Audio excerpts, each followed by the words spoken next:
A ruhet vetëm kur është i pa prerë, apo si kur tash këtë sasin që e kam betë që e kemi prerë, si mund të ruhet edhe kjo, apo duhet për 2-3 ditë me konsumu? I pa prerë ruhet në vendet të thata, me një diçka të leshtë,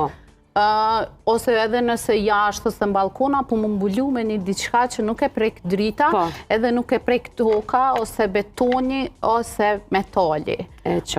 Diçka e leshtë me një qka do që kanë, për shama për para, i kanë rujtë në kosh, tash e kemë pa mundën mi rujtë në kosh, për me qëndru sa ma gjatë. Pasi që kemi prej, për shambull, për shka që jemi antar pak në familje, edhe një kungullit tillë, me njëherë nuk e muj me konsumu, unë e praktikoj këtu format një që i kemi prej tash, i marri shtim freze dhe i ruaj, edhe gjatë dimit i shfrytëzoj për supa. Do më thënë njëjtën supë e përgatiti edhe gjatë dimit, do më thënë kështu veproj gjatë gjithë vjeshtës, edhe kur vjen koha që veç fillojnë, abden u bo vjeshta, unë i kam kungujt